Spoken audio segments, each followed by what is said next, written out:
I wanted to hop on here real briefly and tell a funny story that happened to me actually yesterday and the Lord was using to teach a lesson. So my husband and I found out that we have a small mouse that somehow got into our house the past few days. So we have been trying to get rid of it. And we thought we finally did, but because there was no evidence, no droppings, nothing like that. So we thought we got rid of it. Well, yesterday I was up inside of our one of my closet areas where I also have my crafts, and I saw this tiny little mouse dart in front of me. So, of course, then I start my rampage of trying to get this creature out of our house. Now, I do not fear mice, but I definitely don't want one in my house ruining things, causing disease, or bringing any more with them. So, my husband was downstairs with the kids, taking care of them, while I started taking things out of the closet, trying to get this mouse. Well, we have this storage drawer where I put a lot of my fabrics in, and so I pulled out a little bit, saw the mouse climbing up and down that, and so I was like, okay, I see it, I've got my eyes on it, I need to move a couple more things. I text my husband to bring me some work gloves. So I finally got everything kind of moved aside. I had opened one of the drawers in the storage bin, and then once I moved it, then I closed it kind of hard on the bottom and thought, okay, I've at least got it where it needs to be, where it can't get inside any of these drawers.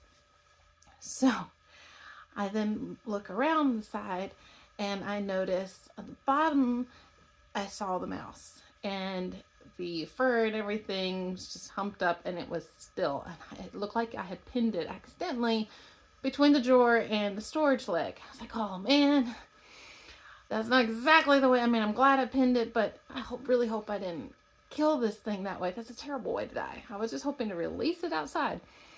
So I was trying to get my husband to hurry up with the work gloves. And while he was taking his time to come up to me, I was putting barricades all around this thing. I'm intensely watching this mouse so it does not leave. I know exactly where it is. It's not going to go anywhere. I'm not going to lose it this time. And so I'm watching it, not letting my eyes off of this thing. I'm getting everything around to make sure there's a container. If it runs, it's going to go into that. I have a bag ready to catch it. I have everything ready to catch this mouse. And I'm very intensely determined to get this mouse. I finally have it. But I was noticing it wasn't exactly moving. So I thought, man, I must have killed it. I don't think I just stunned it. I might have actually killed it. And now my concern has turned into, I squished this thing into my container and what I'm going to run into when I actually pull the drawer away. Well, I had the gloves, so I went and touched its back to at least see what it was going to do, and it didn't move. It didn't squeak, didn't squeal, didn't move around or anything. So I, again, just, okay, this is not exactly what I wanted to happen. So then I slowly pushed the drawer out, and the mouse fell, and as it fell, I saw a tag on this mouse. It was not the real mouse I had been hunting this entire time. It was a cat toy that we had when we had a kitten that stayed in there for a temporary amount of time. And somehow we still had a cat toy mouse in that closet that I did not remember having. So I have this cat toy now that is not real at all.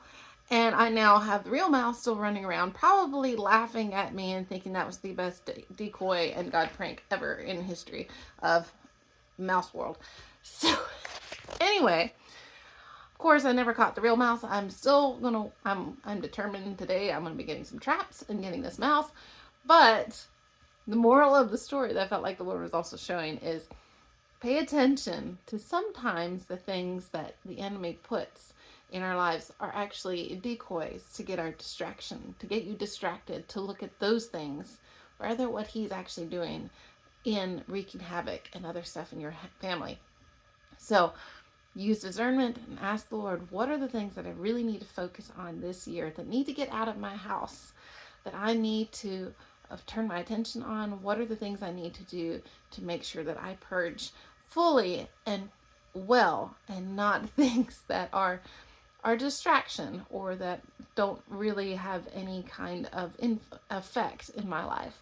I hope this little story of my mouse adventure last night on New Year's Eve ends up prompting you in some way to pay attention to those areas that you need to pay attention to, just like I have to do mine.